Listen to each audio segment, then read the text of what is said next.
Hi നമസ്കാരം. ഞാൻ മണി കോൺക്ലേവിന് കാലത്ത് തന്നെ എത്തി. കാലത്ത് തന്നെ വന്നപ്പോൾ തന്നെ ഒത്തിരി ക്രൗഡ് ഇവിടെ ഉണ്ടായിരുന്നു. ഞാൻ വാതിൽ തുറക്കണേക്കാളും മുന്നേ വന്ന് അപ്പോൾ തന്നെ ഒത്തിരി ക്രൗഡ് ഇവിടെ ഉണ്ടായിരുന്നു. ഞാൻ ഇത്രയും ക്രൗഡ് ശരിക്കും പ്രതീക്ഷിച്ചിട്ടില്ല. അതിനിപ്പോൾ നമ്മുടെ ഒരു പാനൽ ഡിസ്കഷൻ ഉണ്ടായിരുന്നു, അതിലും നമ്മുടെ ഹോളൊക്കെ ഭയങ്കര ഫുള്ളായിരുന്നു. അതേമാതിരി ഒത്തിരി നല്ല സ്പീക്കേഴ്സൊക്കെ ഇപ്പോൾ ശരിക്കും പറഞ്ഞാൽ ഇപ്പോൾ ബാംഗ്ലൂരിൽ നിന്നും ബോംബെ നിന്നൊക്കെ ഉള്ള നല്ല സ്പീക്കേഴ്സ്, അവരുടെ ഒരു കരിയർ എക്സ്പീരിയൻസ് വേറെയാണ്.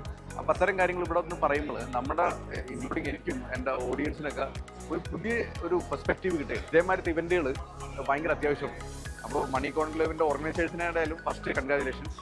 അത് ഇത്രയും ക്രൗഡിനോട് എത്തിക്കാന്ന് പറഞ്ഞാൽ ഇറ്റ്സ് ഈസി തിങ്. ഇവരുടെയൊക്കെ ഒരു എക്സ്പീരിയൻസ് പറഞ്ഞു കഴിഞ്ഞാൽ വേറെ കുറേ നമ്മളുള്ള ഒരു കേരളത്തിനേക്കാളും വലിയ സെറ്റപ്പ് കണ്ടിട്ടുള്ള കാര്യം. അപ്പോൾ അവർ എങ്ങനെ പേഴ്സണൽ ഫിനാൻസ് ഓരോരുത്തരും മാനേജ് ചെയ്യുന്നുള്ളതിനെ കുറിച്ച് പറഞ്ഞു. അപ്പോൾ അവർ കൂടുതലും ഫയർ മൂവ്മെൻറ്റുകൾ ഇപ്പോൾ യു എസിലൊക്കെ വളരെ പ്രശസ്തമാണ്. ഇപ്പോൾ യൂട്യൂബൊക്കെ നമുക്ക് എല്ലായിടത്തും ഉള്ളതിൻ്റെ പേരിൽ നമ്മളിവിടെ കേട്ട് പഠിച്ചു എങ്ങനെയാണ് ഫയർ എന്ന് വെച്ചാൽ financial independence and retire early.